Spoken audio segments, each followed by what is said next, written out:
Everybody, happy Wednesday. It's Damion, leading at 47, leadership, life, and everything in between. We're at episode 20.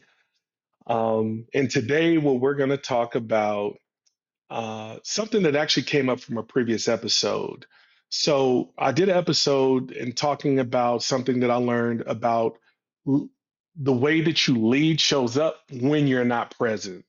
And I got a couple DMs from that one, and one specifically stood out and asked me a very, very specific question. And mind you, I love it when people DM because it like sparks my ideas. But this question in particular really forced me to understand like how to break down my thought process on your leadership being measured in your absence and not your presence.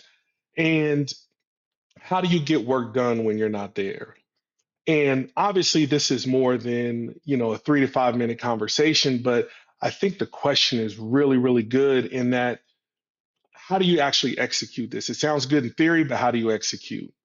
And so, my way of doing it, a couple ways that have worked for me is first and foremost, you have to establish trust. That goes without question. If trust isn't established, it's really going to be hard for you to get work done through others when you're not around. And in addition to that, you have to develop others around you. And when I say develop others around you, it's not developing them to get them to think how you think. It's developing them on how to get to the behaviors and the outcomes that are going to make the work complete. And which I talked a little bit about yesterday.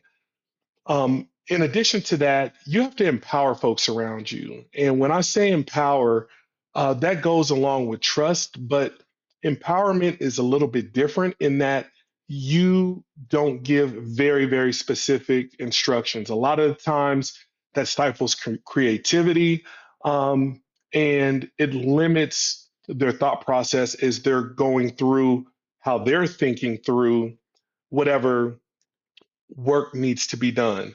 So being able to empower others to think independently based off of the vision that you have.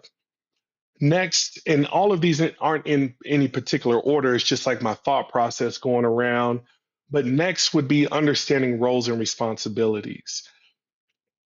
You're operating in a team, whether it's your peers, whether it's direct reports, whether it's your leadership team. I need to know what my role is in this particular project, function, team, you name it. If people have ambiguity between what their role is and what the responsibility is, a lot of the times that's when friction points happen and things stall out. That's one thing that's been a huge learning for me over the past several years.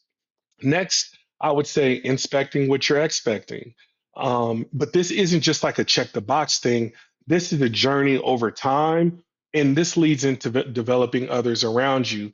So coaching others to get to the desired outcome. Again, you're coaching to the behaviors, you're coaching to the craft skills, you're coaching how they interact with people, you're coaching how they influence. There's a lot of the things that you have to inspect what you expect in order to get to that finish line.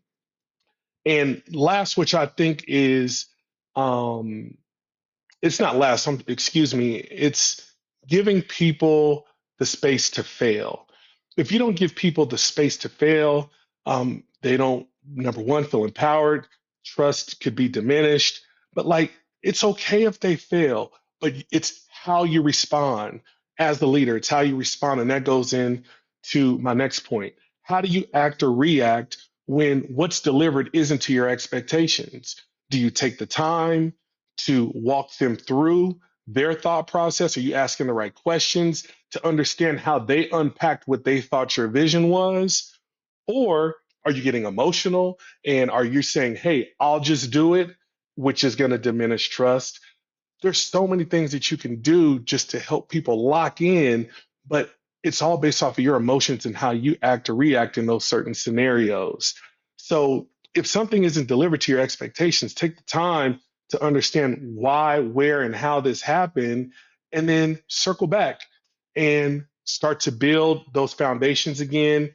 And I assure you, if you spend the time, the energy, and the resources, your team will get to a place where they're able to operate without you. Thanks again for listening in. We'll talk to you soon.